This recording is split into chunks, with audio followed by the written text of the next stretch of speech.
फिर कराची वसीम अख्तर ने जाते जाते सच बोलना शुरू कर दिया, लेकिन सच बोलने के साथ साथ अमली काम करने से भी गुरेज करते दिखाई दे रहे हैं। मेयर कराची वसीम अख्तर ने वाज़ेह तौर पर ऐसे ऐसे इंकिशाफ कर दिए जो कि यकीनन बिल्कुल दुरुस्त है, इसलिए कि बल्दिया उस्मा कराची की ठंडी इमारत में या तो जाली डिग्री वाले या फिर जाली भर्ती वाले अफसरान की फौज सफर मौजूद है। अगर इनकी डिग्रियां चेक हो जाएं तो ये सब घरों पे होंगे। मेयर कराची वसीम अख्तर ने क्या इंकिशाफ किया, पहले तो ये सुनिए। ऐसे ऐसे ऑफिसर्स हैं कि आप सोच नहीं सकते, मुझे बोलते हुए भी अजीब सा लगता है, पूरी बात भी है कि 2 लाइनें नहीं लिख सकते और 20-20 ग्रेड में हैं।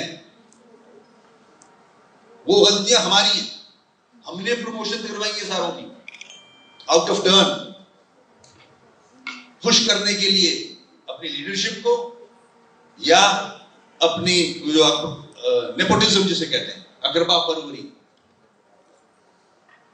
तो ये चीजें खत्म होंगी तो ये शहर सुधरेगा, वरना नहीं सुधरेगा। मेयर कराची ने इंकिशाफ तो कर दिया, लेकिन अमली तौर पर अपने डिपार्टमेंटों में जो कुछ हो रहा है उस पर कार्रवाई करने से गुरेज दिखाई देते हैं। चार्ज पार्किंग से सलीम अब्दुल्ला डिप्टी डायरेक्टर को क्यों हटाया, ये मेयर कराची ने नहीं पूछा होगा। HRM ने उसको रिपोर्ट करने के लिए कहा और डिप्टी डायरेक्टर सलीम अब्दुल्ला, जो कि ग्रेड 17 के ऑफिसर हैं, उन्होंने कोई गैर कानूनी काम करने से इनकार कर दिया था, जिसकी बिना पर उनको चार्ज पार्किंग से 26 नवंबर 2019 को हटाकर HRM रिपोर्ट करने की हिदायतें जारी की थी। सलीम अब्दुल्ला ने HRM में रिपोर्ट भी जमा करा दी, लेकिन इसकी वजूहत जानने की कोशिश नहीं की गई। KMC में यकीनन हेलीकॉप्टर भी उतरे। मेयर कराची ये भी बता दें वो हेलीकॉप्टर किन की फरमाइशों पे उतरे, या आप रिकवरी नहीं कर पा रहे, वो रिकवरी कहाँ जा रही है, उनकी भी निशानदेही करें। लेकिन लगता है कि मेयर कराची आने वाले वक्तों में यकीनन कोई बहुत अहम इंकिशाफात जरूर करेंगे। अजीज आरिफ, KBS बल्दियाती न्यूज कराची।